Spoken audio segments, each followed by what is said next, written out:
Now that John Fetterman claims to be recovering, let's pull back his hoodie and examine what's in his head. Looks like he has some screws loose. What's this?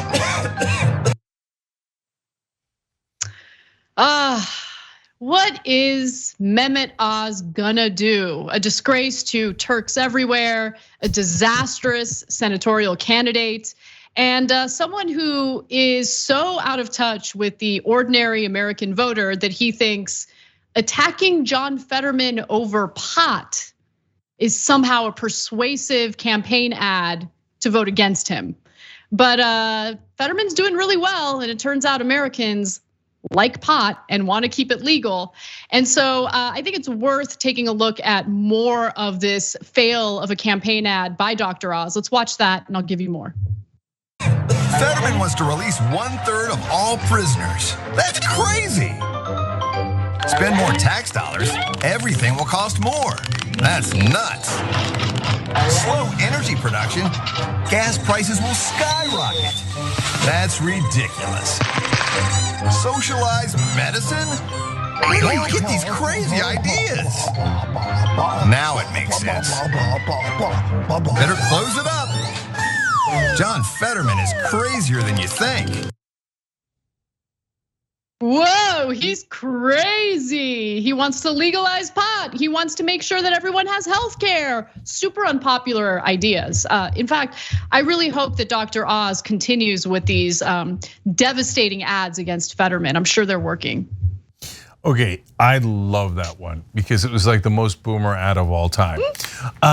Fetterman's destroying Oz with memes, right? He's getting Snooki to say, hey, we miss you in New Jersey, looking forward to having you back, okay? And he's like doing all these creative, awesome things that are sick burns, as the kids might say, on Oz. Oh, yeah. So Oz then hires a bunch of Republican dorks to make this ad. What do the kids like? They like zany stuff. Have things bouncing out of his head. Whoa, he's nuts. What is this thing called pot? Woohoo!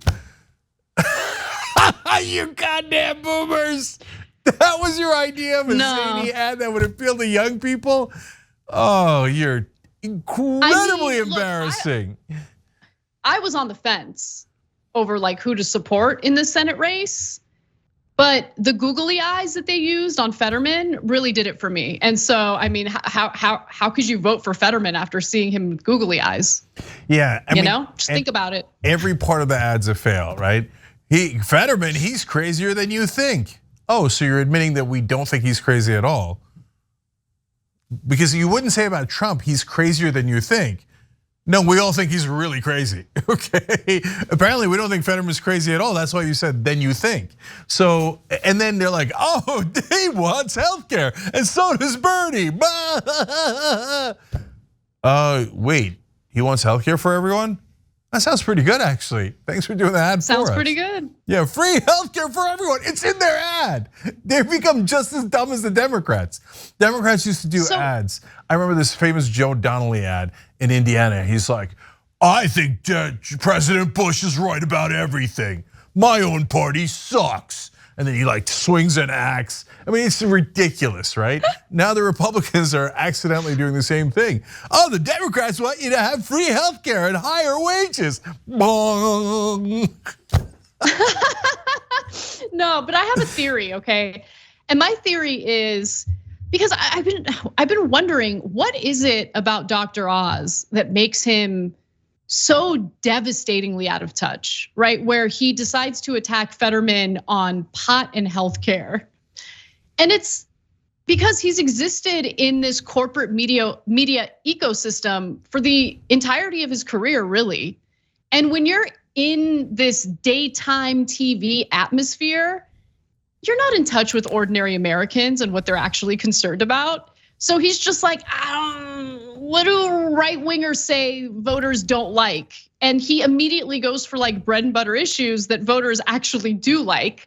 And in the case of pot, that might not be a bread and butter issue, but let's just keep it real. Americans either use pot themselves and they enjoy it recreationally, medicinally, whatever.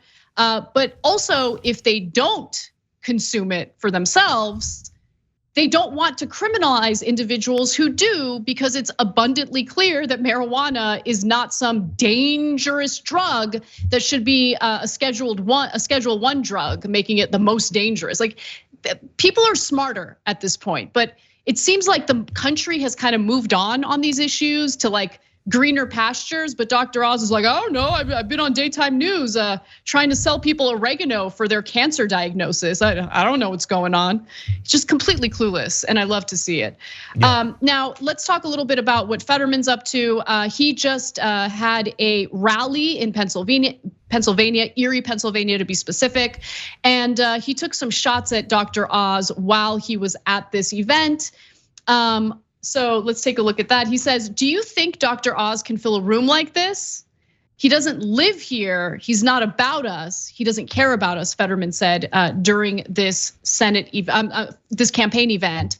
Also, Oz is severely trailing Fetterman in the polls. Despite the lack of visibility Fetterman suffered as he was recovering from a stroke, the Democratic candidate is still leading in polls ahead of Oz with 49% of the vote against the celebrity doctor's 38.3% as of August 14th, and that's according to opinion poll website 538.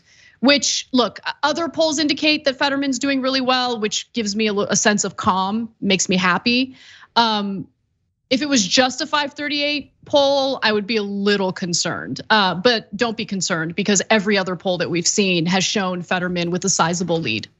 Okay, this gets a big fat, I told you. Okay, so when Fetterman and Oz started, they were tied. I said on the show, no, Fetterman's gonna beat him with a stick. He's gonna beat him by at least 10. And that was considered very bold at the time. Well, here he is, combination of the polls on Real Clear Politics has Fetterman up by 9. So, and you saw that poll had him up by about 11. So it's right exactly where we thought it would be. And why did I say that? It was based on the campaigns they were running, both stylistically and substantively. Fetterman stylistically is ripping Oz up, and Oz doesn't know how to respond. I mean, look at this ad. Even if you were trying to just get out the vote for Republicans, Anna's right. A lot of Republicans don't mind pot at all. You picked all the wrong topics. Economic populism, you're going to Fetterman's strength, not his weakness. If you wanted to appeal to the right wing, you should have done an ad that said, Fetterman, he might be more black than you think. Okay, that would scare the bejesus out of him. Or more Muslim than you think. Oh wait, that's me. Okay, so a lot of awkwardness in Dr. Oz's campaign.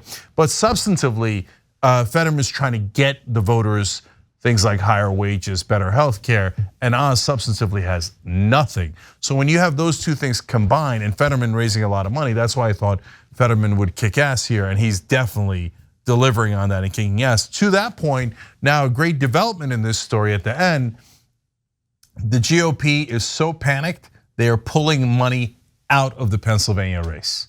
In other words, that don't ask Dr. Oz if he's all right. He's gonna need some oregano on that, okay?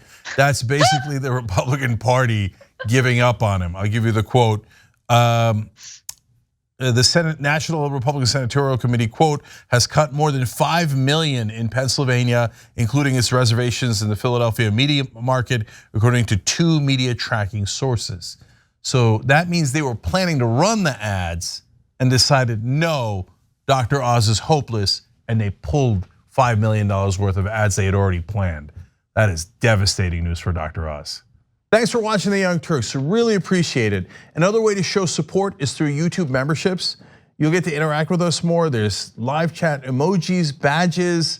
You've got emojis of me, Anna, John, JR, so those are super fun. But you also get playback of our exclusive member-only shows and specials right after they air. So all of that, all you gotta do is click that join button right underneath the video. Thank you.